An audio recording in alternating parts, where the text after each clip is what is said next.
Okay, good afternoon, everybody. I have a rather long introduction before I got to my main subject, the novel Home, in order to put it in its wider context. First of all, let me say that I believe that the sustainability of a commune is based not only on economical or sociological stability, it is based also on the ability to create and maintain communal culture. ICSA conferences related many times to religion as a unifying factor. Not much research has been done on communal secular culture, especially concerning forms of communal art. I was glad to discover in this conference a program very rich with presentations and workshops touching on this subject in various ways. Rituals, festivals, communal dances, storytelling in community, etc. The Kibbutz movement has created from the beginning a cultural empire in many fields, music, theater, and especially literature. Most Hebrew prose writers until the 70s started their career on the kibbutz or were connected with kibbutz life as members of youth movements. Amos Oz is only one of the more famous examples. More than 100 writers and poets were living on kibbutzim in the good old days. In a survey done about 15 years ago, Reuven Kritz counted hundreds of stories, more than 90 novels, and about 20 plays that were created by kibbutz writers between the years 1920 to 1995. All genres were present, including children's literature. Many of those works were influenced by kibbutz life. My research on kibbutz literature is focused, among other issues, on the avant-garde models of writing, which are compatible with the experience of this special way of life. The main feature of kibbutz literature can be identified with a strong urge towards the documentary. Ever since the early kibbutz settlement of the Jordan and Jezreel valleys, the kibbutz concept has been perceived by many as the principal innovation of the Jewish people in Eretz Israel. The utopian lifestyle, which was realized in everyday life, was set in the collective consciousness as a symbolic site that represented pioneering Israeliness at its best. The revolutionary way of kibbutz life was the big story, bigger than any imaginary fiction.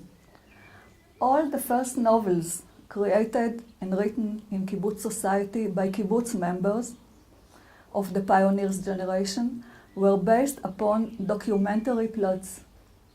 The novel Beginning by Shlomo Reichenstein, 1943, tells the story of the beginning of kibbutz Tel Yosef and Ein Harod. Time of Tents by Emma Levin Talmi, 1949, tells of the early days of HaShomer HaTzair groups on the roads, and Land Without Shade, 1951, by Onat and Alexander Sened, members of Kibbutz Revivim, describes the outpost enterprise in the Negev before the War of Independence. All of them, though written by individual writers, put the communal group at the center of their novel. The second trend in these avant-garde experiments was based on models of collective and semi-collective writing. In the early days, this trend encouraged the writing of collective anthologies that documented the experiences, troubles, and dreams of groups of pioneers. Some groups had a collective notebook put in a public place where members of the commune could write and describe their feelings and reactions. Many times writing in the notebook was a more intimate way to express things you didn't dare speak about in the General Assembly. The anthologies were based on the contributions of many people, like a mosaic or a chorus of many voices.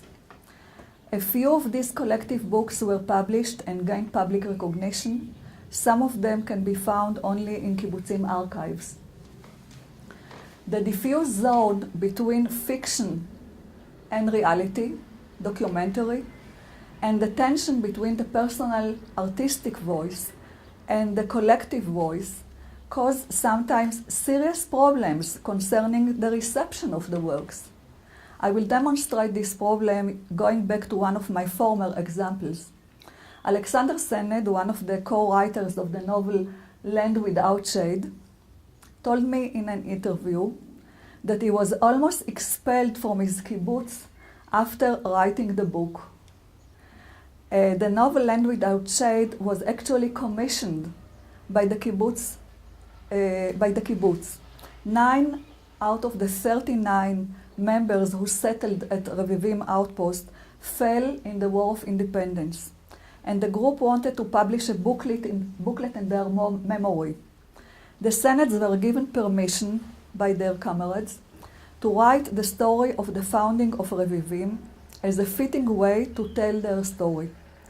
In a prior agreement between the Senates and the book's commissioners, it was decided that the characters of the fallen would appear under their real names, while the other members would be given fictitious ones. When it became clear that the documentary book also sought literary freedom, the Kibbutz General Assembly demanded the expulsion of Alexander Sened from the kibbutz. The official reason, said Sened, I quote, that I was given work days by the kibbutz to write a commemorative booklet or the story of the members that were killed, and I had written a novel to which I had put our names. The members claimed, this is our story. We provided the means and the material, namely the historical events. Can the poultry man, for instance, put his personal stamp on each egg? This is not the only danger when you use documentary materials in a literary work. It reminds me the famous story about the American writer Thomas Wolfe. Wolfe wrote an autobiographical novel named Look Homeward, Angel, 1929, based strongly on the story of his family and his hometown in Asheville, North Carolina. The novel received a very angry reaction by his family and his community. The people in his hometown were quite insulted by the way he described them in the book. Wolfe resides in England and did not dare come home. His book, as you know, became one of the best novels of American literature. He dared to come home for the first time only about 10 years later. By then, everyone that was not included in the book was insulted. The use of documentary materials created a few juicy scandals, referring to the reception of kibbutz novels by kibbutz audience, and even a few cases of censorship by leaders and editors, on which I wrote in my first book on kibbutz literature. At least 2 of the more critical provocative novels, including this novel that I'm going to speak about, were not published by the kibbutz movement publishing houses. You know, the kibbutz movement has 2 publishing houses, הקיבוץ המאוחד and ספריית פועלים. Inbari, the author of the novel Home, left the kibbutz he was born in, but settled not far away, first in kibbutz Gesher and then in Degania. Both are in a few miles distance from his own kibbutz Afikim.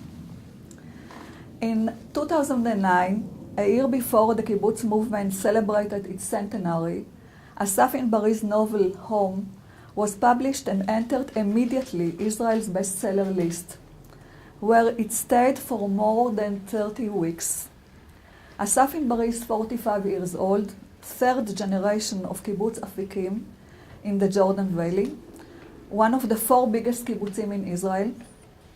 The book restores the pioneering generation to center stage with the story of Kibbutz Afikim, whose founders came to Israel from Russia after the revolution.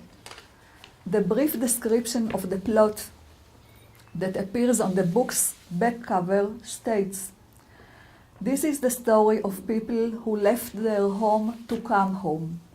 They left their parents, their language, and Mother Russia for a land of their own, and attempted to give up their longing for privacy and property in order to create a better society as they understood it. Some were fortunate enough to die before their life's work was shattered. Some are still here."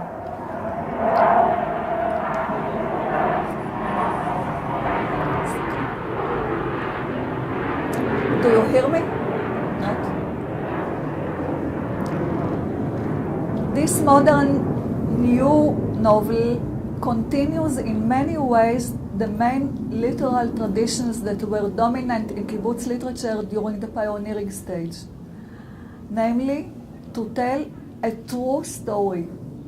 According to Inbari, he spent more than 7 years collecting materials from archives, protocols, personal diaries, and personal letters, and memorial booklets before he started on his mission to tell the collective story of kibbutz, at the kibbutz he was born in. He relates to the authentic stories of the pioneers as stories that contain the strength and vitality of biblical and Hasidic stories. And he actually defines himself not as a writer, but as a treasurer of memories. According to his definition, the task of the treasurer of memories is to pass on, like the implied author of the Bible, the true story to the next generations. His writing style is based on action. The ancient Hebrew language likes verbs rather than adjectives, and the novel moves fast forward without probing into the hero's feelings, conflicts, or inner thoughts. The people in this novel are doing things rather than pondering on them. And as one of the protagonists declares, "I came to Eretz Israel not in order to settle down, but in order to make history." The first reviews of the book were, especially these written in kibbutzim periodicals, were quite ambivalent. Even Inbari's mentor, Muki Tzur, one of the kibbutz movement known leaders, wrote a critical, somewhat angry review, and of course, there were members of Kibbutz Afikim that had something to say about the way Inbari created and told the story of their life. Inbari was blamed of being distant, ironic, if not cynical, and even disrespectful towards the founders. 80 years have passed since the beginning of Kibbutz Afikim, and Inbari's novel had to relate the sadness of missed opportunities, the silencing of and repression, and also describe the paradoxes created by this unique way of life in order to protect itself against the impossible encounter between a too great dream and reality.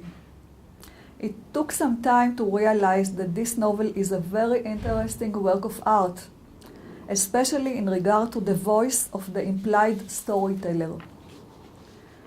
The first association that came to my mind regarding the narrative techniques adapted by Inbari was the excellent Iranian film Gabeh, directed by Mohsen Mahmalbaf, I saw many years ago.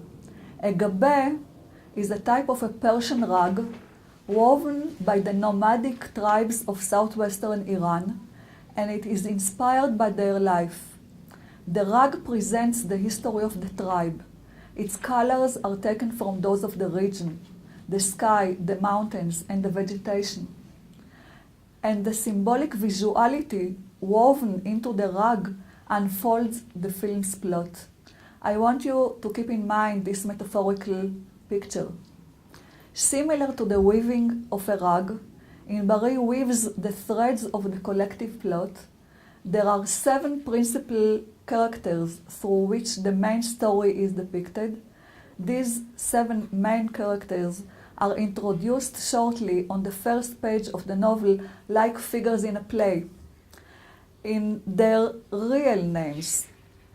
Their actions create the main plot, the big figure in the carpet. Many other minor characters enter and exit the book after a few sentences, concluding sometimes all their life in 1 or 2 sentences. And it is they who form the background of the carpet. Assaf Inbari, who was born on the kibbutz, knows all its hidden secrets and all its local and small and big mythologies, and the carpet, its rich texture, is created from all these small local anecdotes and legends, thread after thread, assembled beautifully to each other.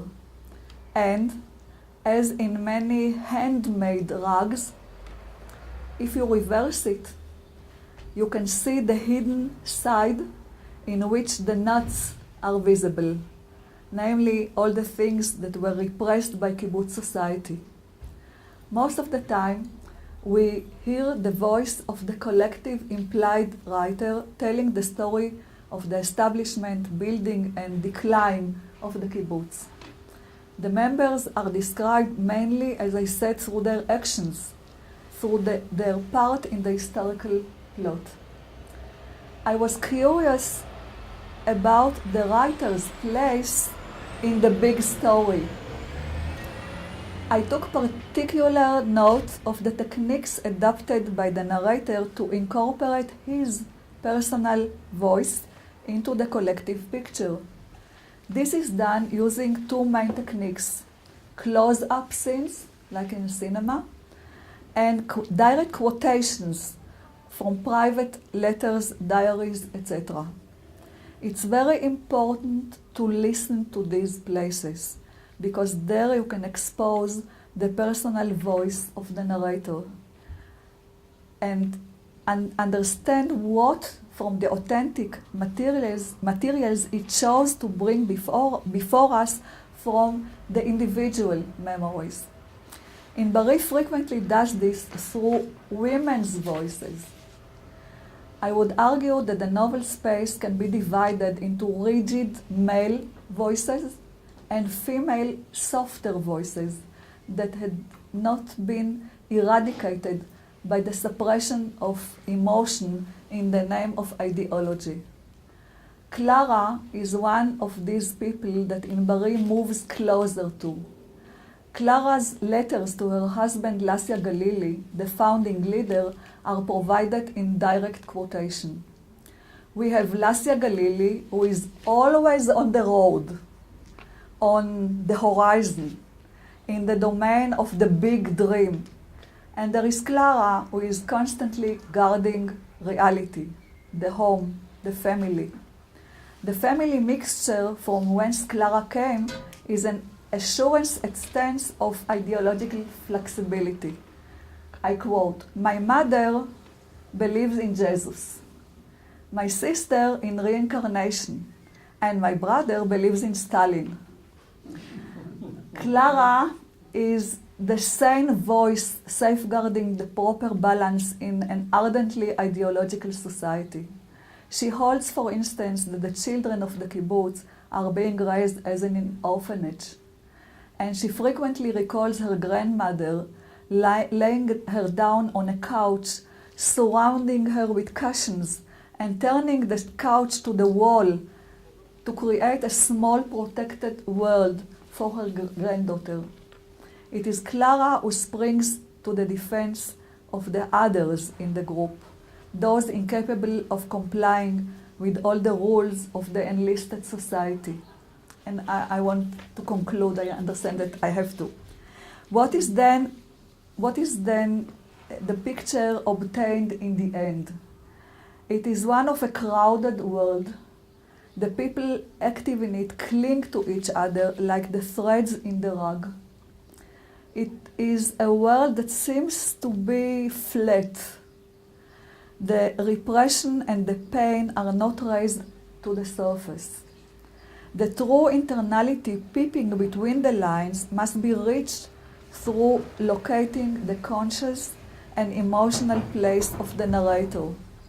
This place, Assaf Inbari's place, can be identified through the composition, the oppositional structure he has created, and especially through moving closer or moving away from characters. What we as readers must do is not to stop on the surface, but activate the literary mechanism and fill the gaps with content of emotion and consciousness. Most readers did exactly that. Otherwise, we would not keep the novel more than 30 weeks in the bestseller list, including non-kibbutznik. The people that read the novel all over the country were mostly non-kibbutznik. The collective story of the beginning and decline of Kibbutz Afikim was not a singular story of one kibbutz. It became the story of general interest among Israelis, not only kibbutzniks, because in many ways it relates the sad story of pioneering Israeliness. Thank you.